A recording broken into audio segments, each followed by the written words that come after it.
Hi everybody. Today I'm going to talk about Hess's law. Hess's law is another way to calculate the delta H of a reaction, and delta H stands for the enthalpy change.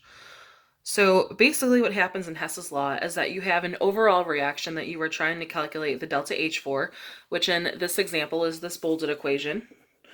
So I'm trying to find the delta H for this overall equation, and generally they give you other small equations that you use to come up with the entire equation. So it's kind of like a puzzle. Some people say it's close to a system of equations where you have to cancel things out and multiply things and flip and things like that. So I'm going to show you exactly how you're going to go through and do this. So again, you are given these three equations and the delta H's for these three equations, and you have to figure out how to put these three equations together to get this overall equation.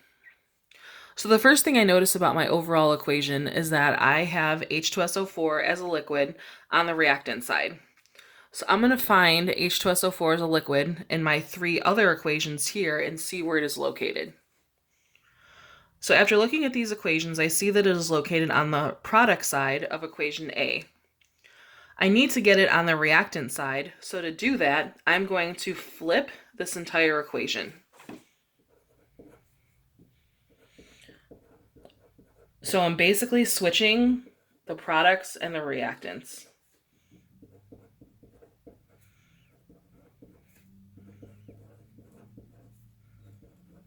And when I flip the equation, I also have to flip the sign of the delta H. So this equation was originally negative 235.5, and now it's going to be 235.5.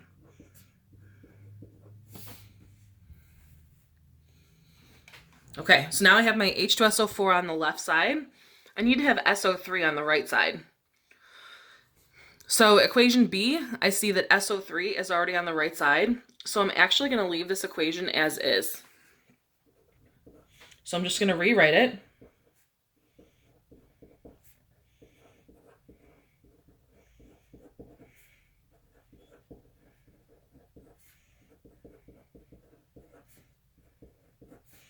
And I'm leaving my delta H the same, which is negative 207.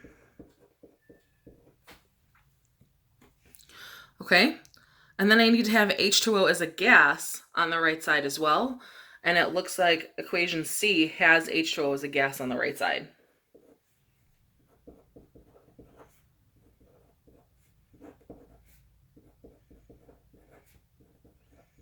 And I'm going to leave that delta H alone.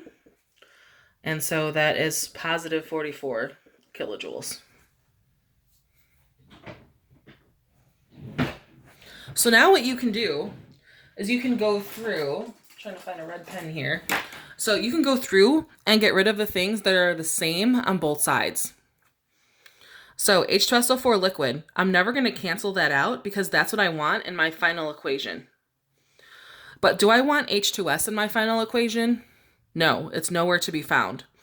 So to cancel something out, it has to be on the product side and the reactant side, which it is here. So I have an H2S here. Come on.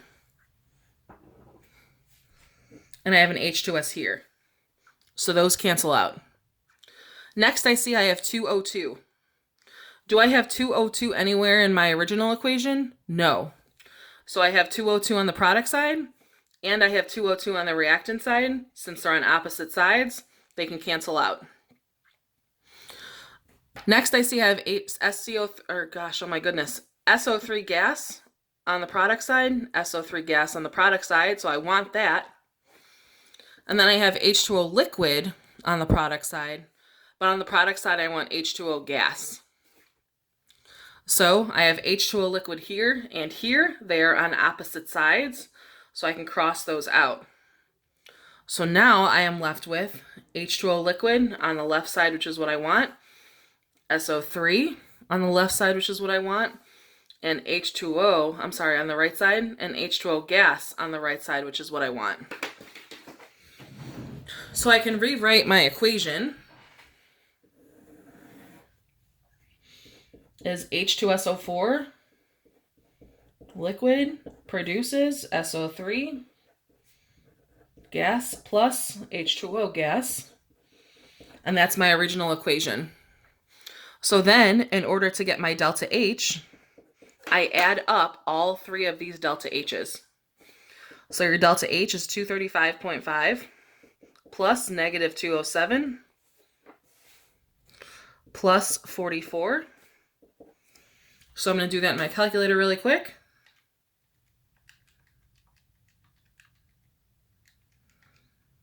And you end up with 72.5. We are not going to round to sig figs here because then I would round to no decimal points, but I'm going to just use the actual number that I get in the calculator. And so that is going to be a positive 72.5 kilojoules. And so then this would be your final answer. One other question that they can ask you is, what type of reaction is this? Is this an endothermic or an exothermic reaction? Well, based on the delta H, since it is positive, that tells me right there that it's going to be an endothermic reaction. And so that's just if they ask you what type of reaction is it. So that's how you do Hess's law. You take your original equation and you have to look at the little equations they give you and figure out how you're going to rearrange them, put them together to solve for your original equation. I'm going to do another one here. So in this reaction, I have 2 CO2 plus 3 H2O liquid plus C2H6 gas, and this is 7/2 O2 gas. When they give you a fraction, try to think about what it is in decimal form. So 7/2 is actually 3.5. So I'm going to keep that in mind as I go through this problem. Okay, so I need CO2 as a gas on the left. I see that I have CO2 as a gas on the left, but there's only one of them. I need two of them. So what I'm going to do is I'm going to multiply this entire equation by 2. So that's going to give me 2 CO2 gas produces 2 carbon plus 2 O2. And if I multiply the equation by 2, I'm also going to multiply the delta H by 2. So that's 2 times 4, 72, which is 944. Okay, I need 3 H2O liquid on the left side.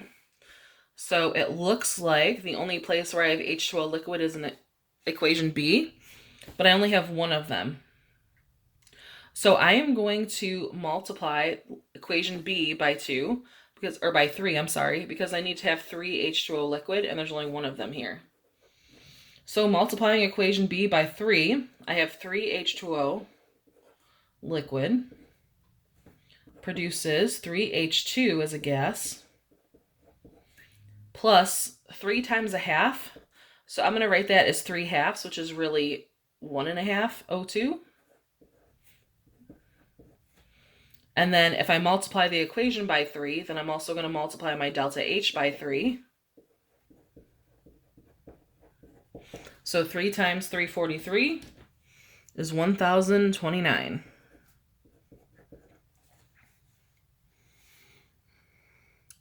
All right, so I see that I need C2H6 as a gas on the right side, and this equation looks like it already has it. So I'm just going to rewrite equation C.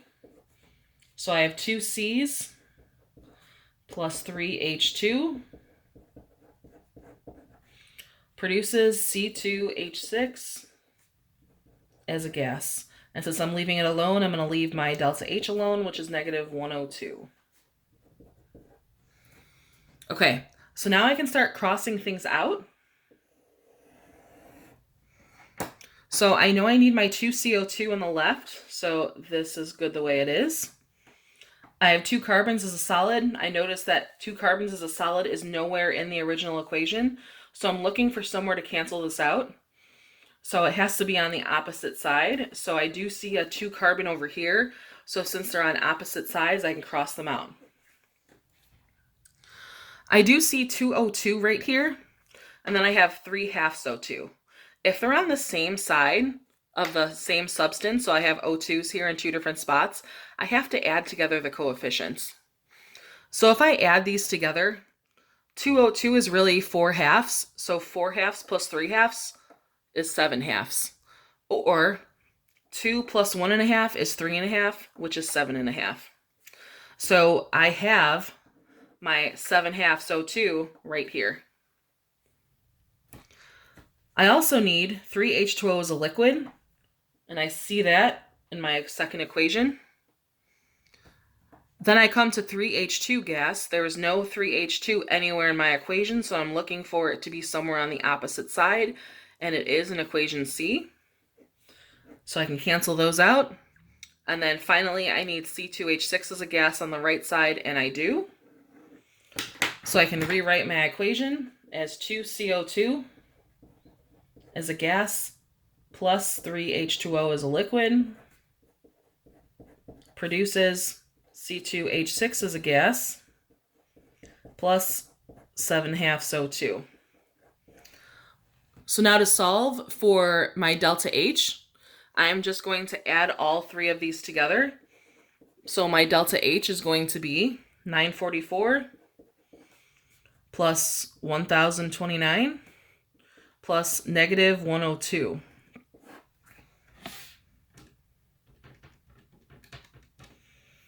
And when you do that, you end up with 1,871 kilojoules, and that is positive. So if they ask you if this is an endo or an exothermic reaction, you would say it's endothermic because you have a positive delta H.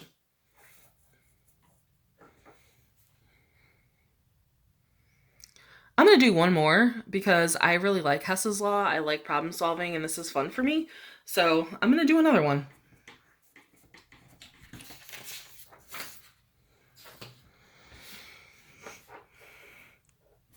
Okay, so determine the value of delta H for the following reaction. Okay, so I am trying to find the delta H of this reaction, and they give me these three reactions.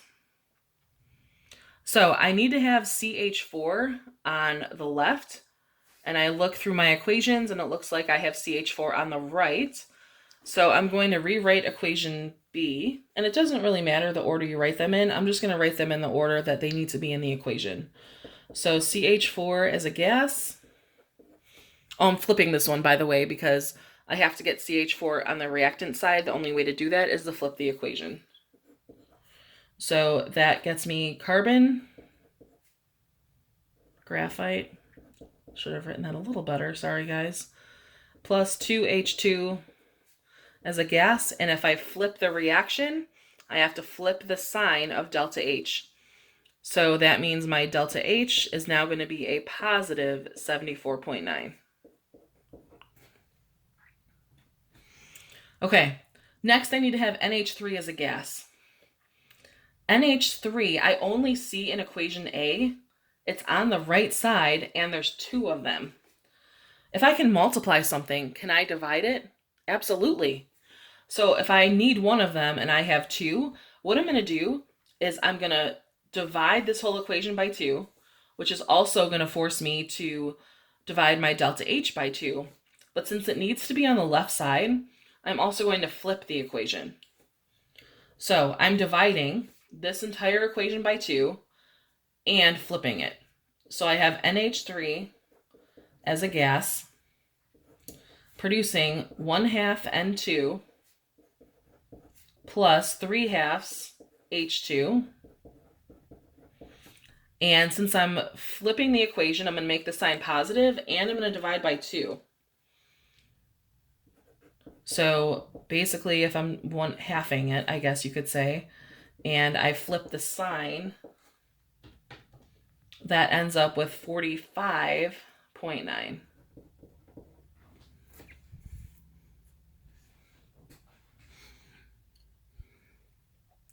Okay, I need HCN on the right, and I need H2 on the right.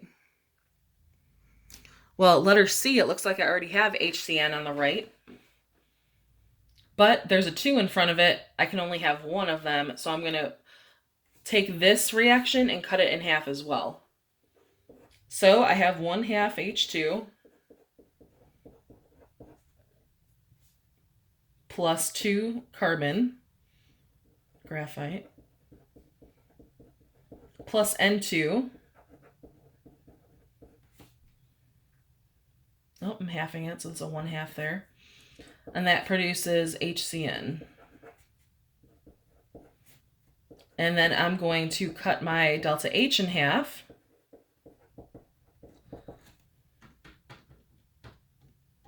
So that gets me 135.15 kilojoules.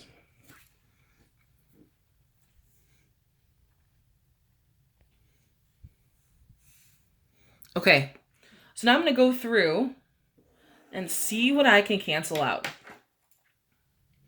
So I need CH4 on the left, and it is. Carbon is graphite, don't need that.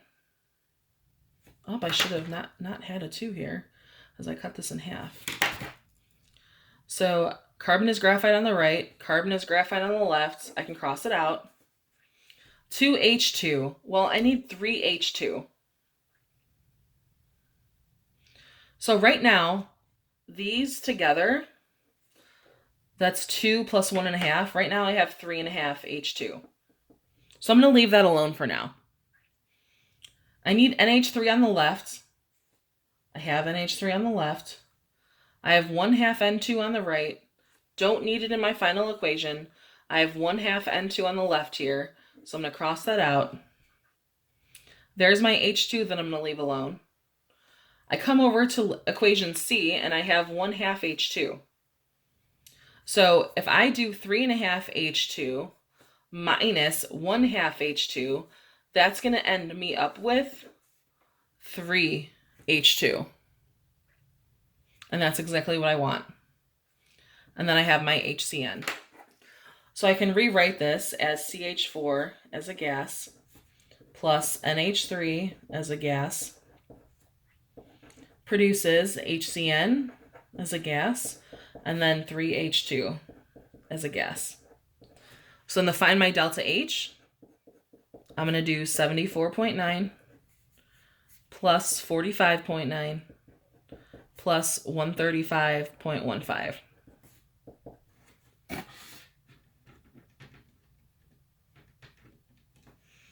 And you end up with 255.95 kilojoules. So another endothermic reaction. So I think I'm going to stop there. If you guys have any questions, please let me know. I love Hess's law and I would do these all day long. So please let me know if you guys have any questions. I hope you have a great day. Bye.